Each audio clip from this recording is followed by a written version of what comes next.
पे भेंट अर्पण क्या करें, जबकि तन मन धन तुम्हारे और पूजन क्या करें। और देखिए ये अद्भुत दृश्य है जब प्रधानमंत्री नरेंद्र मोदी श्रमेव जयते की हमारी परंपरा का उद्घोष करते हैं। सत्यमेव जयते अगर भारतीय परंपरा का महत्वपूर्ण केंद्र बिंदु है तो महत्वपूर्ण केंद्र बिंदु यह भी है जब अभिवादन करते हैं प्रधानमंत्री नरेंद्र मोदी श्रमजीवियों का, श्रम साधकों का।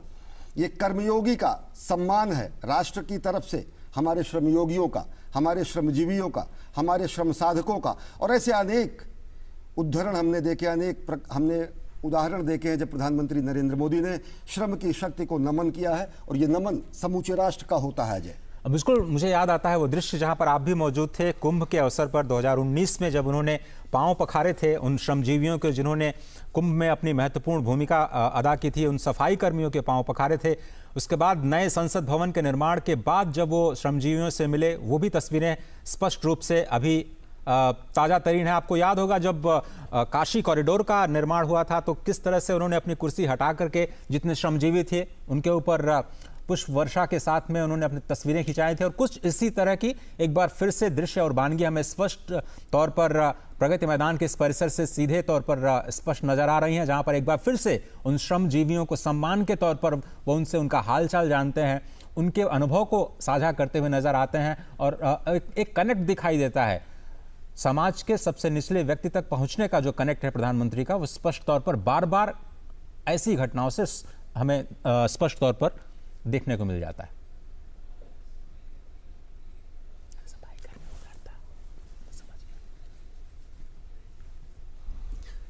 ये श्रम का सम्मान है, ये श्रमजीवियों का सम्मान है, ये श्रम और निष्ठा का सम्मान है, ये कर्मयोगी द्वारा श्रमयोगियों को किया जा रहा अभिवादन है, ये समूचे राष्ट्र का कृतज्ञता ज्ञापन है जो हमारे अट्टालिकाओं को, हमारे प्रासादों को, हमारे भविष्य के सपनों को, हमारे बड़े बड़े डैम को, हमारे आईटीपीओ कॉम्प्लेक्स को, हमारे इंटरनेशनल कन्वेंशन सेंटर को बनाते हैं। ये हमारे ऐसे श्रम साधक हैं जो अपने पसीने से, अपने जीवन के प्रत्येक कर्म से इस राष्ट्र के निर्माण की एक एक ईंट को और ज़्यादा सुसज्जित करते हैं और ज़्यादा मजबूत करते हैं।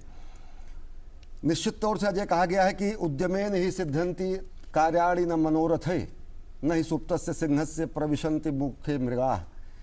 ये पौरुष है, ये श्रम है, ये साधना ही है जो कि व्यक्ति को सफलता प्रदान कराती है, क्योंकि सोए हुए व्यक्ति के मुख में स्वयं मृग नहीं पहुंचता है, कि सोए हुए सिंह के मुख में मृग नहीं पहुंचता है। ऐसी अनेक सूक्तियां हमारे सुभाषितान में कही गई हैं, अनेक सूक्तियां ऐसी कही गई हैं जो हमें प्राण प्रण से हमेशा परिश्रम करने की प्रेरणा देती हैं।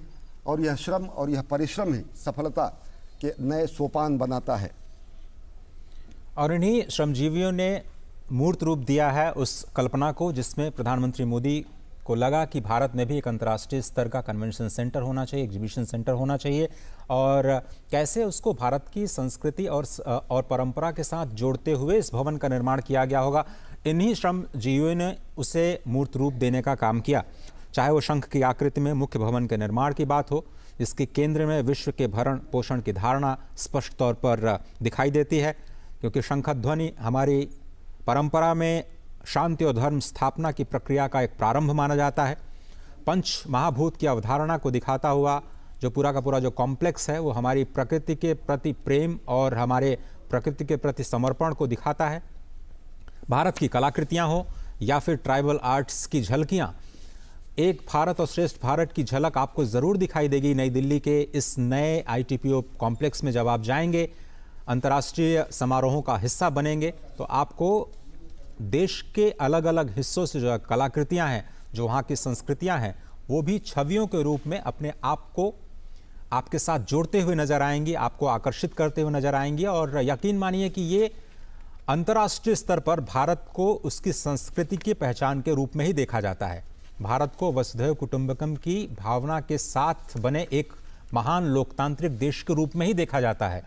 भारत की संस्कृति और योग और जो उसकी कलाएं हैं वो उसकी आत्मा है, उसका मूल है। और उसके साथ में जब विदेशी पर्यटकों, मेहमानों को या फिर जो राष्ट्राध्यक्ष हैं उनको ये स्पष्ट तौर पर दिखाई देगा कि भारत वो कहता भी है, जो कहता है विश्व स्तर पर उसको करके दिखाता है। और जब वो ऐसे भवनों को भी राष्ट्र को समर्पित करता है